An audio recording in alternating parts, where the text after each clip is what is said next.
What's the matter, Kakarot?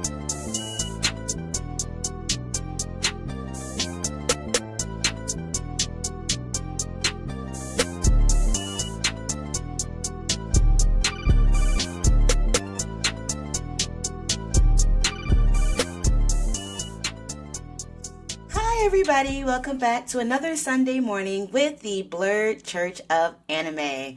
I'm your preacher, your teacher, your pastor, your cult leader, whatever you want to call me. I am Black Star, here to share hopefully another inspiring message based on anime and manga. I am gonna make this super brief because it is the episode before the holidays. Your girl did not do everything she was supposed to do during the week, like I said I was supposed to do last week. So I am crashing and burning, trying to get compact so many things into such little time. But you know what? We're gonna make it work. This week has been a week of surprises. It's been a very busy week. It's still not quite over. I feel like last week is dragging into this week, so we'll see how it works out for me. But yeah, overall, I can't really complain. Most of the problems were just me not being on my stuff. I already kind of knew how I was gonna end up like it, but but I still had some really great times this week. I had some really fun opportunities. Did like a scrimmage with my roller derby team and a performance last night. Like a lot going on. So much going on. I also want to comment that it's been a great week for anime as some of the final episodes for animes I've been watching this season came out.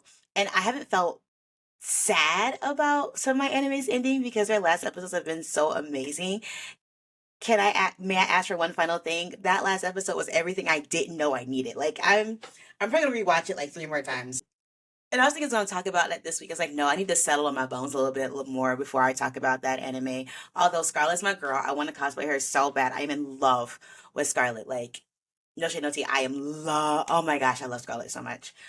Favorite character of the entire series. Easy, hands down, done. I hope your week was good. I want to say, like, I hope that you had a good week. And if you did not have a great week, if it's been stressful, if the holidays and money and things are just making you feel all types of down, I want to say, F last week. F those feelings. Not that they're not valid, but like I don't want you to feel stressed over materialistic stuff. I want you to be able to like dig into yourself and find, the things you are doing well, the things that make you rich in spirit, if not rich in cash. We're really trying to get rid of this capitalism mindset. I had a really great talking with some friends of mine on Discourse just about a lot. A lot of mindsets and psychology and therapy and what we consider to be success. And I think it was a really good reminder around this holiday time when there's a lot of consumption, a lot of like you need to buy gifts or be with people, and times have been really hard this year, that it might be a really good time to start pressing people to think and kind of redefine what success looks like. What is your definition of success and where does that definition come from? Like, who put it in your mind that that is what success is supposed to be and it's supposed to look like? Because it came from somewhere, whether our parents, where it came from TV shows, whether it came from favorite teachers, somebody told you that success looked a certain way. And then I think sometimes we're chasing things that are not quite what we really want in the name of success. I would say that to say, F last week, but this kind of go into what I want to talk about for this week, which is My Hero Academia. Yes, I know the final season is done. I have not watched the final season. I have learned from 2 seasons ago that I could not watch it episodically. I was crashing out at the end of every episode, my week feeling terrible because I could not concentrate, needing to know what happened next. And so last season, I was like, I can't watch this week by week. I'm gonna have to like marathon it. And even in marathoning it, I didn't give myself enough time. Like I had to take breaks. Last season, I felt like broke me, and I knew going into this final season, this is not the show I started. This was not the show I started. Like the emotionally depth, heart attacks I feel watching these last 2 seasons of My Hero Academia and then this final season. So now that it's done, now that I can actually like marathon it, I'm gonna pick a weekend, like a full weekend, 3 days possibly, where I don't have to do anything else. I'm gonna sit home, have all the comfort food and snacks, have friends just text me to remind me to drink water because I'm pretty sure I'm gonna be dehydrated from crying. and just knock it out. So don't worry, no spoilers on that end. I do think there's a lot of things I want to touch on in My Hero Academia. So after I finish the final season, I'll probably do like maybe a revival, just like 4 or 5 days, just talking about themes of My Hero Academia because it is a wonderful show. There are so many great characters. I remember when I first started My Hero Academia, I was like, I don't know if this is gonna get really popular here. There's just so many characters, and not only do they have like full on Japanese names, they also have their hero names. I feel like it's gonna be a lot for American audiences who like to dumb things down to really like be able to keep track of. And y'all have proved me wrong. Like they're no, not just the students in class 1A, but also like the heroes. Every arc, you're meeting a whole wave of new characters. And I just felt like, oh my gosh, people are gonna get so like confused and not be able to like really dig into it. But no, y'all have shown out. When I saw people having fan clubs for Froppy, I was like, okay, we're good. Like y'all have locked in. Y'all know you're compartmentalized. The My Hero Academia fandom, especially among blurs, has been amazing. So props. So what I want to talk about on this episode, pulling from My Hero Academia, is kind of going back to like what is the definition of success for you? Because one thing that's really strong in a lot of my favorite characters, I won't say the most popular characters in My Hero Academia, is the characters who have this strong sense of why they do what they do. Like there are some characters who are like finding it out and on the journey and figuring these things out, but there are some characters who are like, this is the way I see the world, and I fight for this world to be this way. Notable characters like All Might comes in as like this perfect, I did quotations if you're not watching the show, but there's like this perfect hero. He's the number one hero. He inspires so much hope and so much just safety in the community. Like we're most of My Hero Academia is like seeing the loss of All Might and just like the legacy he leaves. And I think it's because like All Might as a hero and as a person like exhibits this idea, this that success is that everyone gets saved. That success is like you do your like he can inspire. Like I don't think he cares truly about inspiring people, although he knows that is a byproduct of his character and who he is. But it's all about making sure no one gets left behind, that all people get saved. And he does it for such a pure heart that it inspires people to do other things and find what moves them in both the hero and the villain realm, which I'm going to get to as well.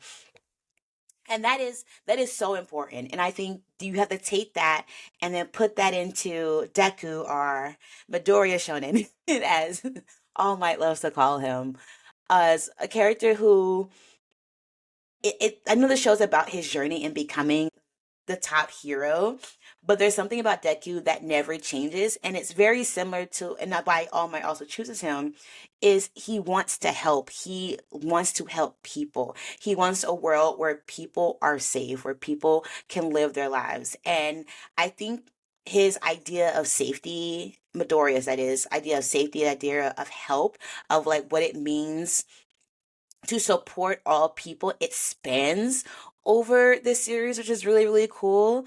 With him and Bakugo, it's like he's always like trying to help Bakugo even when you don't have no power. Like that is what impressed All Might the most in that moment. Like first episode, first season. I hope this is not a spoiler for you. But we see more and more, like even in him doing the test to get into UA. Like Deku has always been that quintessential sacrificial hero, sacrificing something because not for his own ego, but because he genuinely wants to help and be useful to people. And it's a very pure intent that just makes him like one of the best boys. He's like one of those soft boy protagonists like Tanjiro, where you just want to hug and be like, you deserve all the good things. And that's why this last season is, oh, these last couple of seasons is like, why are you trying to turn Deck into the dark side? I can't. I can't. Oh my gosh. Whew. Woof. That's all I can say.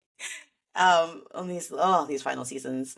But yeah, I think he is just, there's so much to be said about people who have like this intense intent to like really support, and love people. And I think that's like a very classic idea of what a hero is supposed to be, which I think really juxtaposes in what the world of My Hero Academia, where like becoming a hero is a job. It is a source of income. There's so many different reasons and so many different ways people are heroes.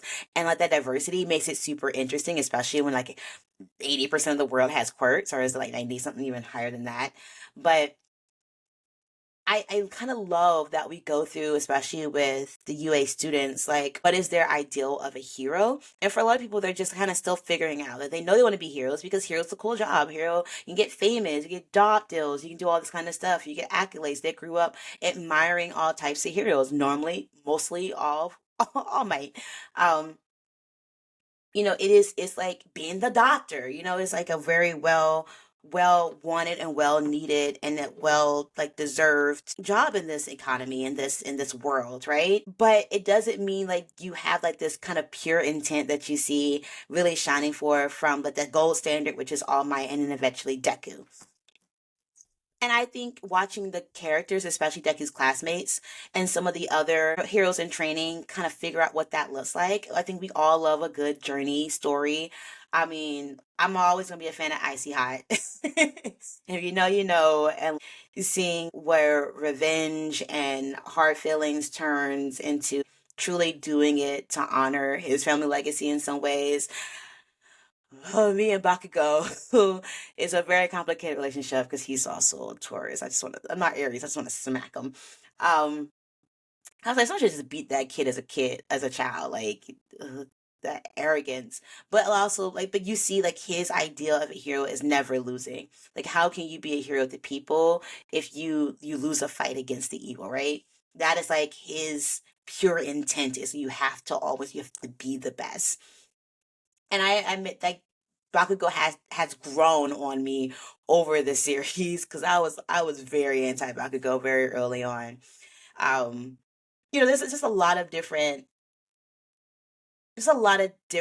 arts that like teaches you and helps you see like the interesting parts and the background and the motivations of the students in the class that helps endear you to them. Like I was never a big Red Riot fan until that episode with Fat Gum, and I was just like, oh my god, I love him. Like I think there's so that the show does such a great job of it. But again, even though people have their motivations, even though people have like what they hope to do with being a hero, there are very few of them I think lead with this idea of success looks differently for me in this role, where it is my success is making sure people are okay. um I mean, we always talk about what's his face, um who's number two hero and eventually becomes number one after All Might is gone. I can't believe I'm blanking right now. Fire guy. Him, a lot his motivations always seem so impure. um Hawk, who I also love, doesn't really care about being a ranked hero because like his motivations are elsewhere. And like there's whole genus of heroes who are really cool, who are just doing the work. And then you realize like, success for them and their quirks and success for them in their role as a hero or associate hero or heroes in trainings or heroes a part of this hero agency can be whatever. Um, and I think most people have very realistic, because again it became a job in the MHA world view of like what it is to be. I think one of the main seasons that really hammered this home is the Stain arc. Like Stain as a villain is so important, I think, to the entire story. And I think it's gonna come back, I think, to hit me even harder on this final season. But as we geared up to the big fight against one all for one, Stain as a villain. Oh, how do I want to put this? Stain is, I think, is a beautiful example of pure intent of what success looks like. It's so off the reservation. It's so different from all of the other villains. intense, kind of. I mean, a lot of them use Stain as like their calling card, their like big thing of what we're moving towards. Um, what's his name? Who's for the here or for the people with quirks that like give them like weird physical features. I'm really trying to think of his name. He looks like Leonardo from the Teenage Mutant Ninja Turtles. Ah, why am I blanking on people's names? I came in ready to go with this, and I just don't know why I'm completely blanking. Spinner. That is a Teenage Mutant Ninja Turtle looking dude. Spinner. I think is also a very interesting person from the League of Villains. He's also the one that cares the most about Stain's idea. So let me get back to Stain. So Stain is, I think, very interesting in what success looks like because Stain, as a villain, goes out and he starts killing heroes.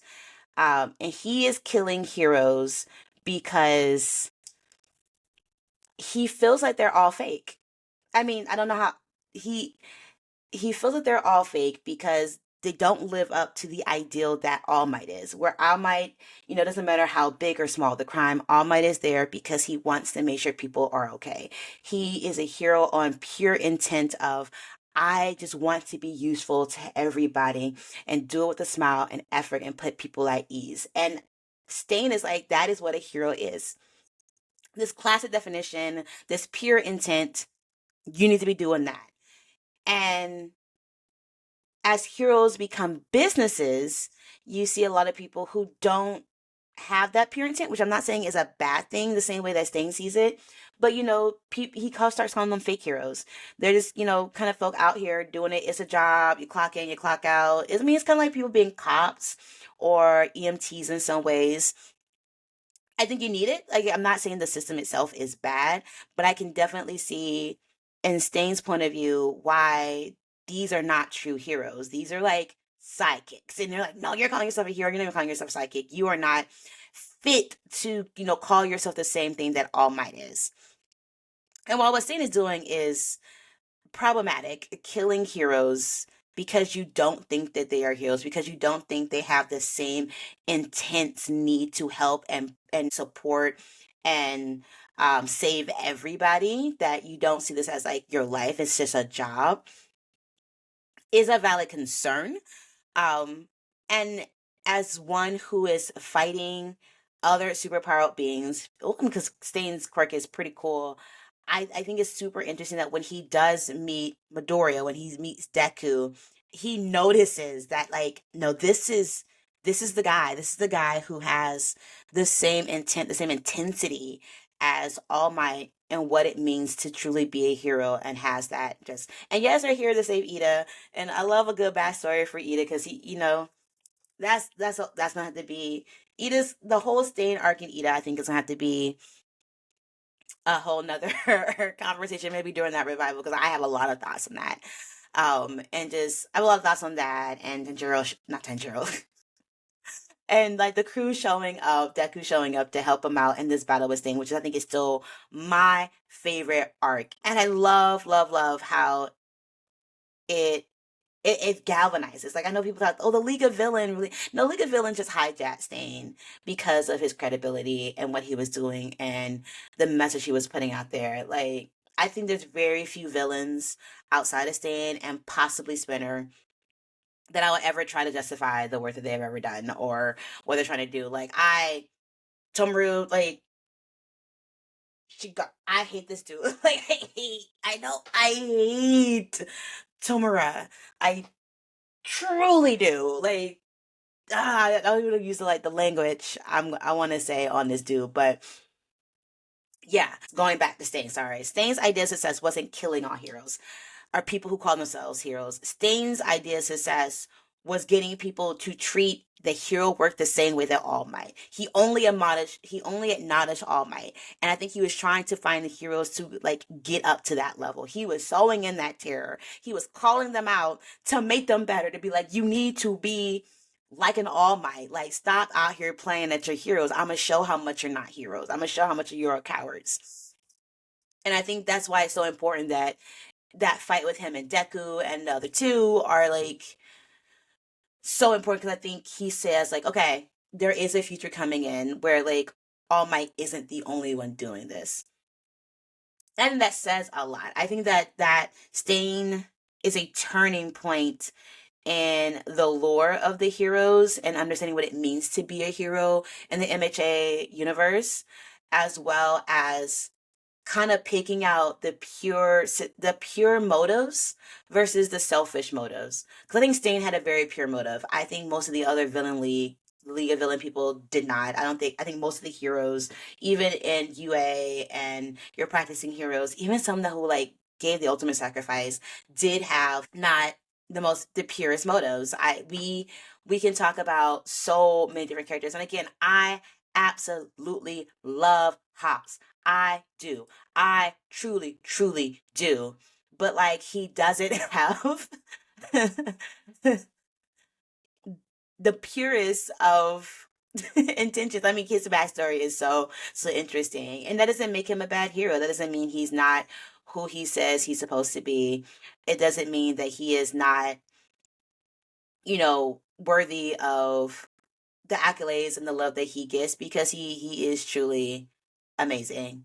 He really really is. I thoroughly love everything that has to do with, some of the heroes on here. I will also say that most of the heroes, like, you meet because you don't exactly get all of their backstory. Um, we're kind of just assuming that they have, not like, I just want to save everybody mentality, because so and also that's very realistic. Like, you'll be burnt out if you're trying to do all the time is save everybody. Like, Mirko, love her to death. Think she's amazing. Oh my gosh, love, love, love, love, love, love, love. But does she, like, do we know all of her backstory to know that she's like really just trying to save and help people? Yeah, nah. Doesn't mean she's not cool as all get out. And maybe I'll talk about it in the last season. I'm just, late on it. But it is what it is. I'm just saying. You can't be the best at anything if you don't define what your success looks like. And sometimes your success may be something very different. Like, I think something that was really cool about Shoto Todoroki is that, like, success for him seems to be relationships, being able to like build friendships, not be this lone character anymore. And it's not how he goes into his hero work, but I feel like it's like a personal thing that you see kind of grow out of him from the UA festival, and which is why it's so important that he shows up to help Ida and Deku against Stain. And even his relationship with Endeavor, who again is one of those heroes. I was just like, I can't not stand this guy. And then this show makes me cry over him. Like, what are you doing? Ah, Endeavor, stand up. Like, ugh. Um, but yeah, I think there's so much to be said about just being able to define what success is in a way that is not like, I've saved all the people because that's what it takes to be number one hero, or I I'm the most powerful, that's what it takes to be number one hero. It's like, no, do you inspire people? Do you like move things down? What do you need to do in order for you to be like, I did a good job on this and that no one else can tell me otherwise? It's great that All Might's true, like, his true goal of us being able to be there for all people, to like make sure there's not a crying face, to literally want to be the best hero possible, not for the accolades, not to be called number one, but because he wants there to be a symbol of peace. He wants people to feel like that life will be okay, that no matter what bad things happen, there is somebody who's going to be there to save them. And I feel like that is so freaking important. As much as I don't love All Might as the pro hero, I love what he stands for. He's definitely golden age of a hero, of the Superman, but better. And I think All Might is super, super important of being this person that just wants people to feel hope and feel okay. And I think that is what made that the success happen for him, that he became the number one hero, is because people like feeling safe. People like feeling that there is going to be someone who will come in the worst, and sometimes not even the worst they like. Some just like, petty whatever, to come and be that symbol for you and make sure bad things don't happen. I remember after 9/11, I was really like, as much as I don't like Superman, wish there was a Superman in real life. Wish there were people who could fly and save people in the towers, you know, so I can understand like All Might's presence being that space that people are like, no, we're gonna elevate you because you make us feel better. You keep us safe. You become the symbol that makes villains be like, we can't compete with that, and that's okay. I think Deku is again trying to take that same form, but in a different way because Deku may not be the I'm gonna do everything with a smile and make everything easy, but I think Deku is one who inspires hope in other people to do the work as well. Where I think All Might took all of that work on upon himself, and Deku started doing that as well. I think Deku also has the ability that we've seen throughout the seasons and throughout the arcs to help inspire other people to take action as well. And then people who are not the strongest. I generally love Deku. And like Stain, I said with Stain, Stain also inspires people to like find where their gripes are and then say, I want to change the world in this way. And I hate that I'm putting Stain on the same level as like All Might and Deku, but I really do feel that way. I know this whole message even made sense, but what I'm saying is like one of the most important things that you could do as we go into the next year, as we think about who we are, is like, what is our pure intent? What do we want to give out into the world? What do we consider our successes? If it's like, I'm going to be this type of person and I'm going to do this type of thing, if that is what success looks like, then you need to like do it to the fullest of it. I mean, even again, with some of the villains, we know they're doing it for all these other reasons because they don't mind hurting people. I don't think the heroes who are not All Might are bad and that Stain should kill them. Like I'm not here on the Stain was right. I can say sometimes that Thanos was right, but I'm not saying that Stain was right in this. But I do have to say, you gotta pick what the success story looks for you, and then see if that success story is going to make a difference in your life moving forward. So I feel like I've rambled a lot because I just really wanted to talk a little bit about My Hero Academia without having the full picture because I haven't watched the last season yet. So I hope you will bear with me. You know what? If you don't like this episode full, you know what? I'm not even gonna blame you, Skip. Just I didn't want to not do one for Christmas, so you can just skip this. It's fine. I think I have like stronger episodes up in the backlog. So like maybe take this and do the backlog episode.